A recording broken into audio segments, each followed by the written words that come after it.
Sometimes you don't need to custom paint a model to capture a unique real-life prototype. Such is the case with the Chihuahua Pacifico unit number 1930, a Fairbanks Morse H-16-44 locomotive, sold to them used in 1967 by the Erie Lackawanna. With some careful painting, weathering, and detailing, I got a very unique piece of 60s Mexican railroad history in an afternoon. Unit 1930 and her sisters were purchased used from General Electric, who resold 8 units south to the Chepe in 1967. This included 6 units from the Erie Lackawanna and 2 from the New York Central. The ex-EL units were 1930 to 1935. All but one of them headed south in the yellow Wings EL scheme. One unit, 1934, was painted into the gray and maroon example, and itself might be another great kit bash for you to do as well. The ex-New York Central units include 5111 and 5105. Both arrived in the later cigar band scheme with a white sill and all the New York Central lettering blanked out except for the road numbers. Eventually, throughout the 1970s, they received the beautiful Chepe late orange paint scheme to match 37 Phase 3 units they purchased new. Some got rebuilt with low noses, and others soldiered on until most of them were retired in the late 1980s. The unit we're modeling, ex-EL 1930, was repainted and relettered into Chepe 526 in the early 1970s. Since I modeled 1968, we'll capture it still wearing the Erie Lackawanna paint. In my case, this all began when I found the base model for the kit bash, an Atlas H-16-44 with Locksound V5 on eBay for an excellent price. I snapped it up thinking it would be easy. However, other plans were in store for me.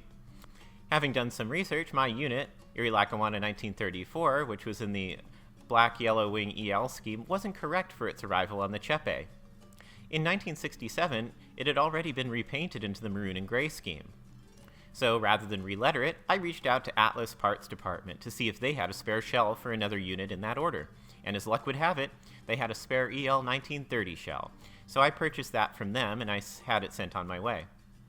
After a quick miscommunication in which an even earlier paint job was sent accidentally, I finally had the correct yellow wing scheme H-16-44 in hand and ready for work. GE minimally but thoughtfully patched out the lettering for resale to Chepe, using color-matched paint to buff out the Erie Lackawanna lettering down the long hood and the EL diamond logo on both ends. Interestingly, they kept all road numbers and arguably the best-looking radio-equipped lettering of all time, just below the cab window.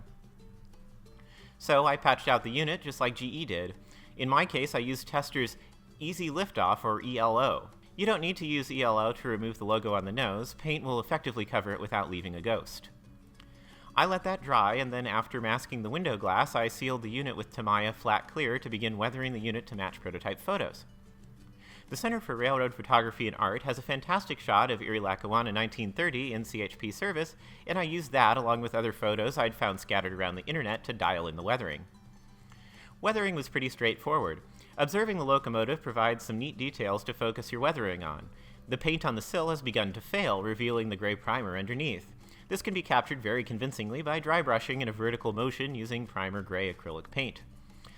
Next is the Mexican road grime on the trucks and fuel tank. For this, I mixed dark burn umber paint and Bragdon or Pan Pastel weathering powder onto the trucks and ends. Mix the weathering powder into the acrylic paint to form a very flat paste, which is then applied to the trucks, fuel tank, and pilots. Next are all the fuel and oil stains. I used AK Interactive Fuel Stains for a very convincing enamel paint that's semi-transparent and looks exactly like dirty oil.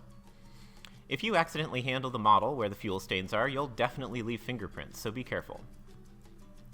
Next is an overall dusting of grime and oxidation on the roof, walkways, cab, and ends. Using airbrush, I mixed a few layers of dark brown, light dust, and a dark rust, and a matching color to the road grime I did earlier on the trucks and pilot.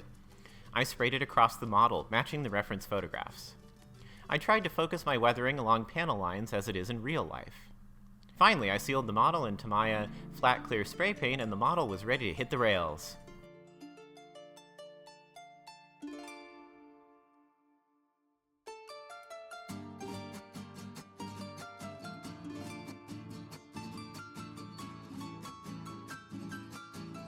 The Locksound decoder burbles to life slowly, and off we go.